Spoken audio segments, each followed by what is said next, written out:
guys, this is Emil Niculescu. I'm a teacher student, and we're waiting for Susan to load up my PowerPoint. So today we have Jamie, Layla, Andrew. Yes, it is a Japanese poem. Absolutely, that's right. Yes, Layla said. So if you don't know, that's okay, because I will tell you about it. And so, Jamie, do you know what a haiku is? Any idea?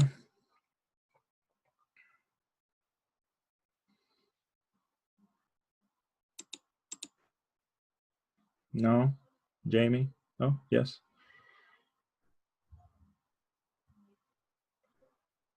Any? Yeah, let's see. Jamie said no. Okay, that's okay. As I said, well, okay. Well, this is going to be very exciting for you if you don't know. So here it is. So, a haiku is poetry about the half size of a tweet post. You guys know what a tweet is? Twitter? You may have heard of it. Yes. Layla says yes. Sarah says, oh, yes, yes. Claudia says, oh, yes, yes. And Sarah says, haha, a little. Probably a lot. Yeah, I was being ironic. So yeah, of course everybody knows what a tweet post is, right? But haiku is, I would like to say, it's way deeper. So Richard Wright wrote haikus. Let's see, Peyton is joining us. Yay, Peyton. Hello, Peyton. So moving on. So do you guys know anything about Richard Wright? Layla? Nope. Does anybody know about? Nope. Nope. No idea. Okay, great. So Richard Wright, he was an African American man who grew up poor in the South, and then he moved to Chicago. I'm sorry, I didn't give his dates. He was born in 1906, I believe, and he died in 1960. So he lived only 52 years old. I guess he was born in 18. Anyway, anyway, he lived 52 years old. He died at 52. But anyway, he grew up poor. Raised by his mother. He moved to Chicago. He wrote this super popular novel called Native Son that sold 250,000 copies in 3 weeks. It's an amazing number for a novel, for a book. In this novel, he expressed it's about basically a young black man who kills two women, and the point of the book is that this young man by the name of Biggs Thomas, he felt so oppressed by white society that his only way to protest against the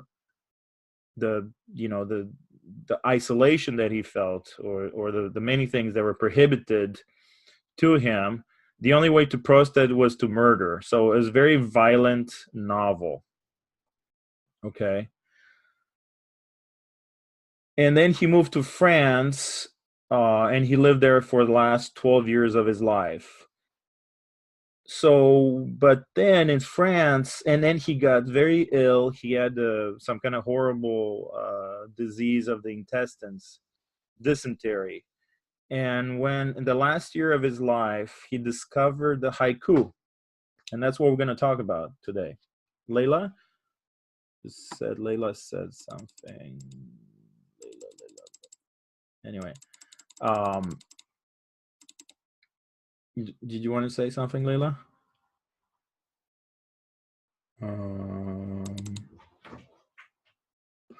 But anyway, so he just fell in love with somebody introduced him to a translation of Japanese haikus, and he wrote about 4,000, and so that's what we're going to talk about.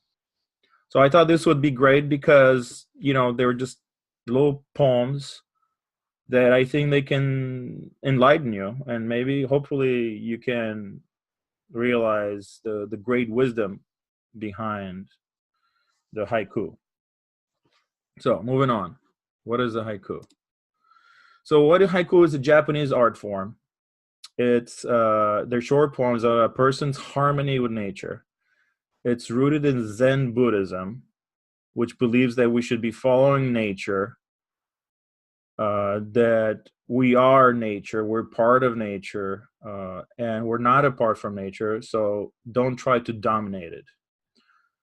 Haiku has only 17 syllables, so it's very strict about how many words, how many syllables. So a word is made up of syllables, like let's say the word nature. Do you know how many syllables nature has? Can you split nature into syllables, Layla? 2. Exactly. Nature, right? So the haiku has exactly, you have to keep those 17 syllables. So, and it's about the harmony in nature, people in nature. So let's move on. We need to talk about Zen, because Zen philosophy is at the base of Japanese art. So in order to get a clear idea, of course, I'm not going to go about, I don't want to make it too complicated. So in order to tell you about Zen, I'm going to compare Zen art, because Zen can be best seen in art. Zen art versus Western art. So let's look at 2 paintings. Okay, so this is Zen art by a priest painter by name of Seshu, who lived in 15th century. And this is called splashed ink landscape. So what Zen art is very spontaneous. So when you look at this painting, what do you see? What do you think this painting is showing? A mess. Okay. That's funny. Okay. Well, does anybody beyond a mess? Okay. I mean, that's not wrong. It kind of looks like a mess. Okay. And that's an intentional thing, actually. Okay. There's something in the background. What does it look like? What does it look like? A tree, maybe? Yeah, yeah. There's a tree. Is there a house maybe somewhere there? Maybe. Do you see? Looks like buildings. Yeah, kind of at the bottom there, right?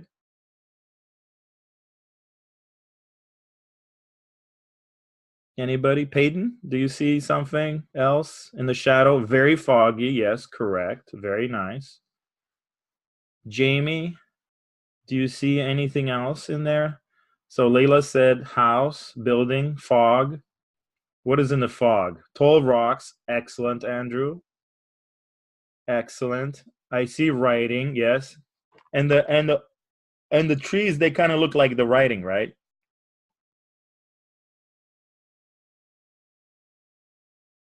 Mm-hmm. Right. Uh, not in the mess, or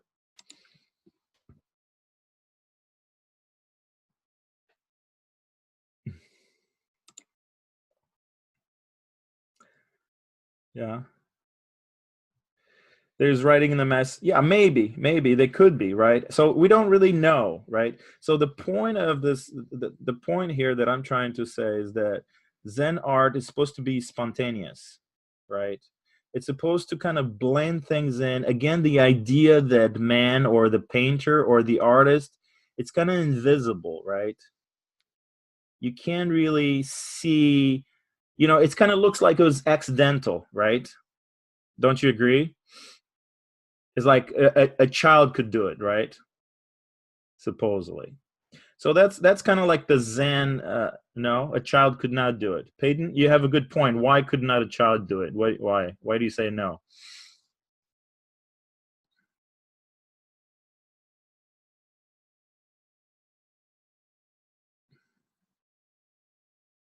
Hmm. I would love to think. to hear your justification. Why couldn't a child do it?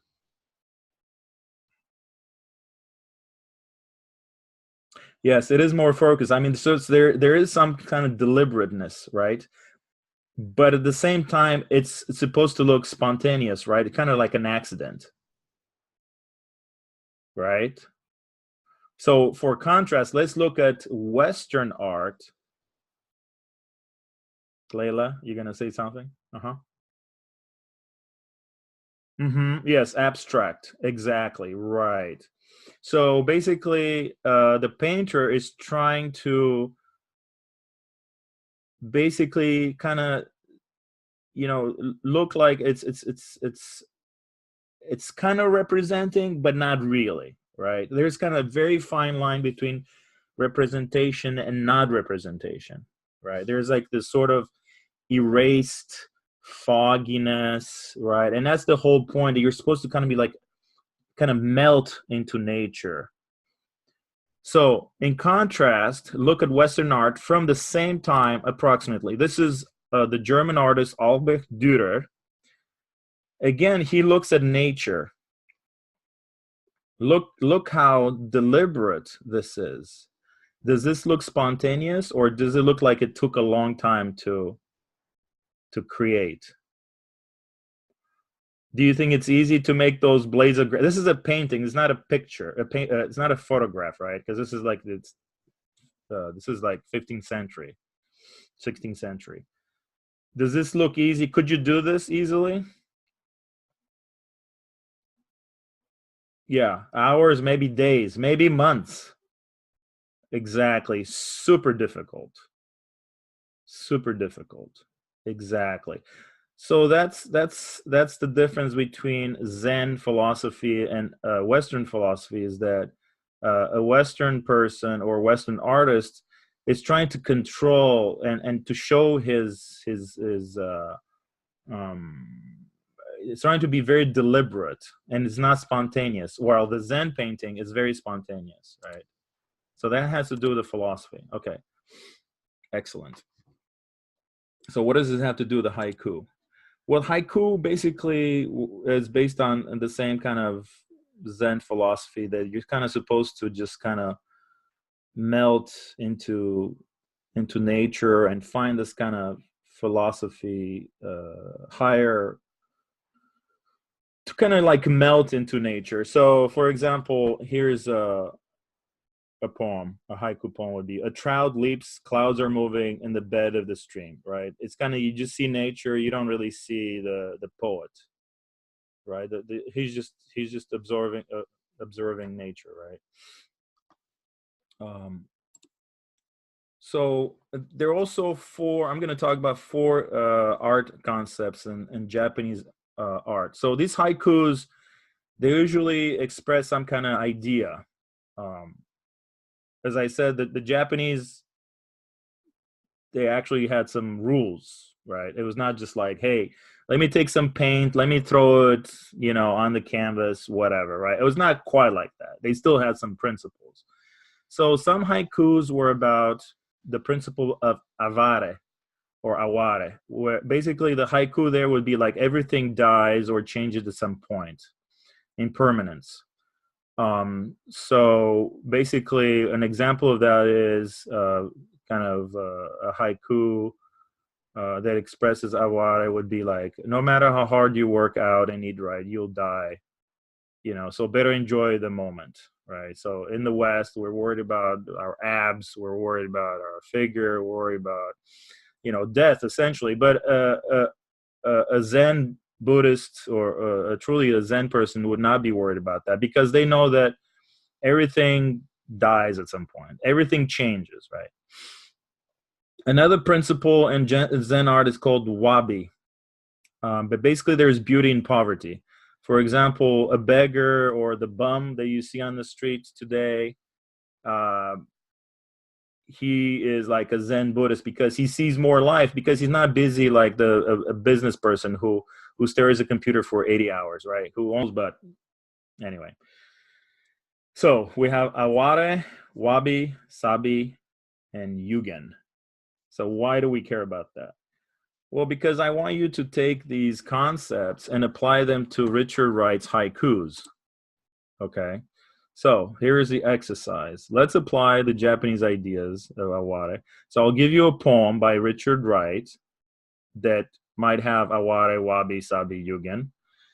And you vote on, I'm going to give you choices A, B, C, D, and you put in the chat whatever fits, whatever Japanese principle you feel you see in this poem by Richard Wright. Okay, is that cool? Does that sound right? Okay, so here's an example. So here's Richard Wright. As I said, he was sick in the last year of his life. He wrote this poem, wrote a bunch of haikus, and so here it goes. While convalescing, the red roses have no smell, gently mocking me. So to convalesce means to get better health-wise. So when he was getting better, he observed red roses that had no smell, gently mocking me. Okay, so is this an example? Do you think this has the principle of sabi, worn out beauty? Is it wabi, the beauty of poverty? Aware, impermanent beauty, like everything dies? Or is it yugen? Is it a mysterious beauty? Which one principles do you think this poem, you associate with? Layla. D. And tell me a few words why. Why do you think is D? Where do you see the mysterious beauty here?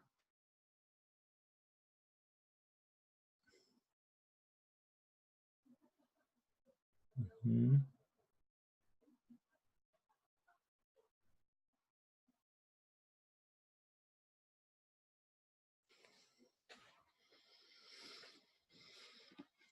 Okay.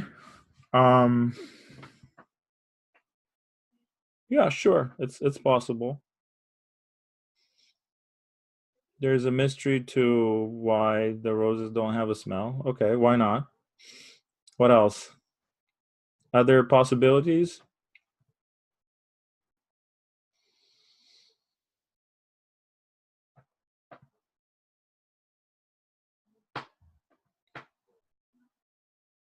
Claudia, what do you think it's mysterious?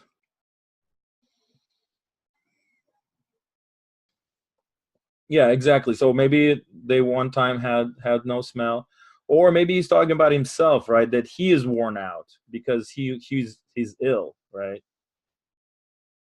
So when you're sick, you can have these sort of moments of enlightenment where because of the sickness, right? So he kind of embraces his sickness, perhaps, and maybe that's an example of worn out beauty. Okay, so let's move on. What about this one? Leaving the doctor, the whole world looks different this autumn morning. Worn out. Exactly. It could also be Sabi. Mm-hmm. Sure. And what about this one? Merciful autumn tones down the shabby curtains of my rented room. Is this about the beauty of poverty? Is this about the beauty of worn out things? Is it about the beauty of change or the beauty of mystery?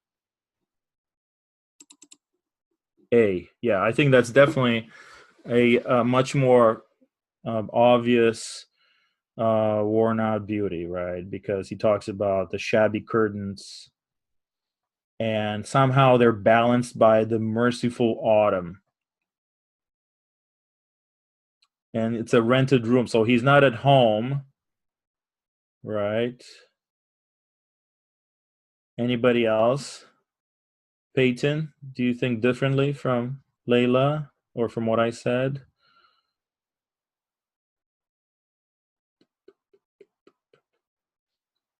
Peyton. A, yes. So you also agree. For the same reason or for a different reason? As Layla.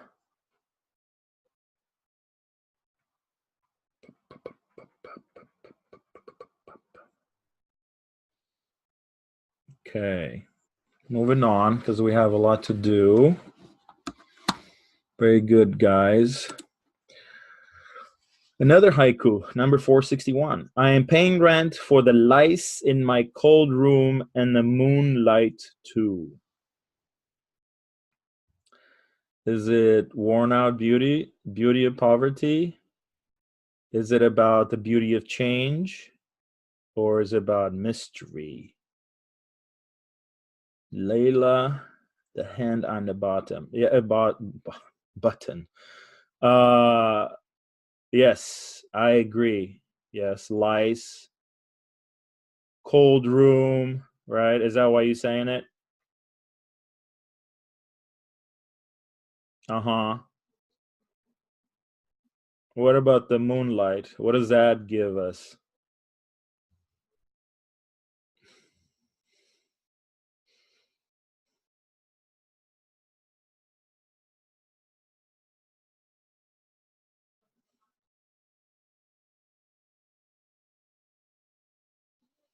Yeah, so yes, so in Zen Buddhism, things are sort of like it's an appreciation. Zen Buddhism is about appreciation of the things that are already there. So in the West, we think that in order to be happy, I feel like it's B. This is he's renting. Uh, yes, there's light. Yes, also the moonlight. Sure, I think that it doesn't have to be just sabi or wabi, and it could also be, it could also be a mystery, depth in the simple things. While in the West, we need like entertainment all the time. We need to get on Netflix to find depth. We need to, or maybe we don't want depth. We don't want mystery. We want things to be spelled out for us. Um, right. Sure. Yes. The light doesn't last. Yeah. Sure. Very good, Layla. Moving on. What else do we have here?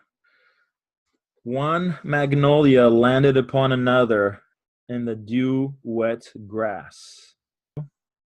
For Claudia. Andrew says, I want to say D. Okay. Can you justify it?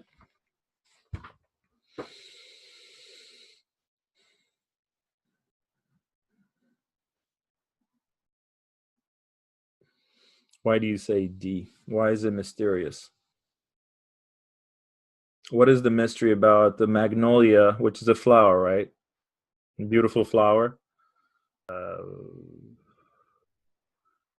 So it's not just describing the beautiful flower. He's doing more than that, right? Again, like, but why is that?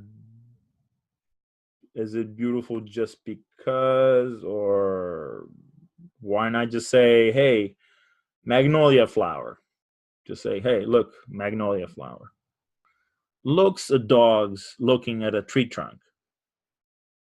You know what I mean? Like, does anybody pay attention to these things? I feel like we as a society, we pay attention to shiny ads and Instagram posts. It seems to me like we don't really care about looking at trees, and dogs looking at trees. Don't you think? You know, I think like as a Western society, we're too involved in things that are just like we don't just look at nature. We don't look at trivial things like a dog twitching the nose. I mean, again, maybe you love dogs and maybe you do, but um, so anyway, kind of wrap this up. And other examples would be in the falling snow, a laughing boy holds out his palms until they're white, right? Here is just a simple scene, right? Just a boy, it's snowing, right? It's just very simple, but it's also very sweet and beautiful, right? As the sun goes down, a green melon splits open and juice trickles out. Like think about just the simple the sun and a melon, right? And there's this beautiful contrast between the yellow sun or the red sun and the green and the red of the of the, you know, and again nature just happening, right? It's not an iPhone, it's not a, you know, what's her name, Kim Kardashian in her latest outrageous outfit, you know, it's not the latest scandal. It's just nature happening, just a melon, a split melon in the sun. Okay, so to wrap this up, I would like you to think about what did you take away from this lesson? Did Richard Wright and Zen philosophy help you perhaps with some kind of wisdom that you can take in your own life? And please express, like as an example, he made me think about how to blank with nature because blank. What kind of wisdom can you carry in your life? Yes, Layla, absolutely. There's beauty in everything. There's beauty in a red melon in the sun. There's beauty in, um, you know, just feeling like everything changes. A magnolia flower falling on the wet grass. Okay. Does anybody have other thoughts? Andrew, did you get any kind of like Zen? Did you feel the Zen wisdom pouring out of this lesson? Out of Richard Wright,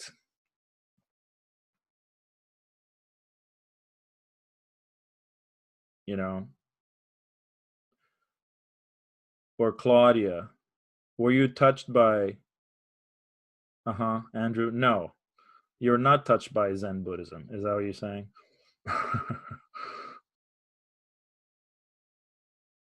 Can you expand on your no?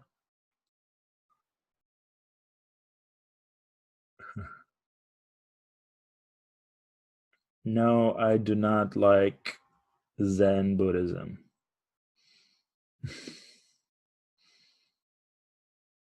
What's harsh?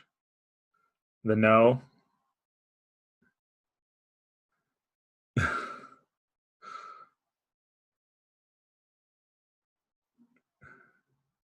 Andrew is explaining.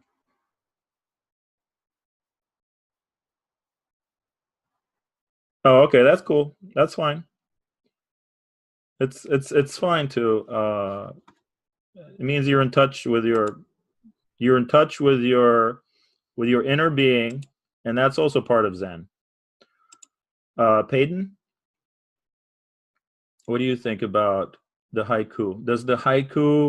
Does Zen kind of provide something useful to lead a better life, or it's just a bunch of nonsense? You know, is it just something that we cannot really you cannot use for your life, or is it too complicated? Is it too easy? What are your thoughts about the haiku and kind of like this kind of stuff? Uh-huh.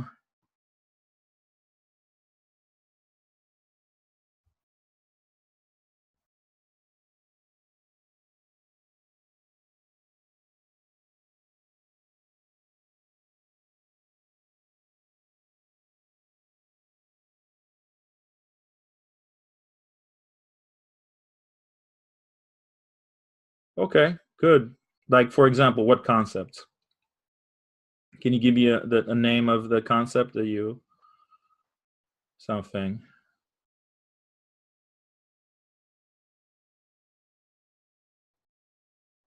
Uh-huh.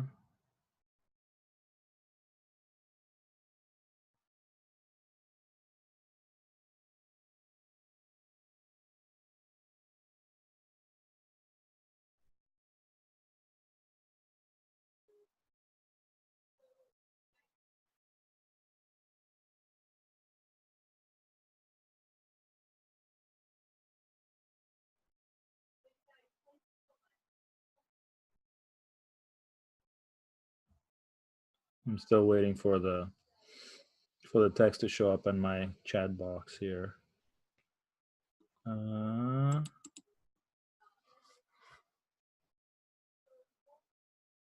I still don't see it. Uh-huh. Take time to enjoy the roses. Yes. Live in the moment. Do not worry about. Yes, absolutely. Yes. Yes. So our culture, some of our culture has incorporated Zen ideas.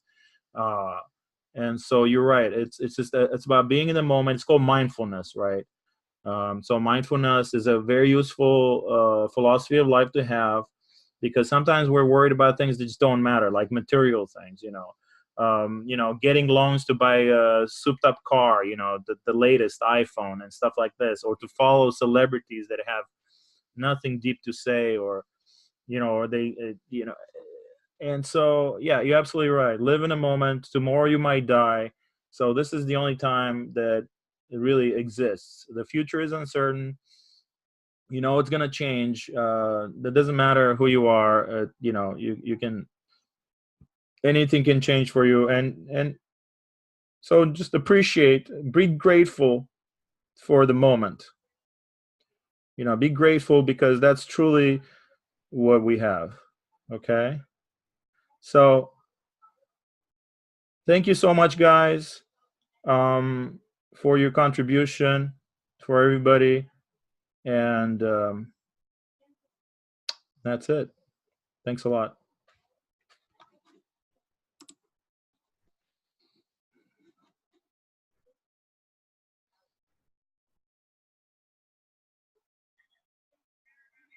Bye.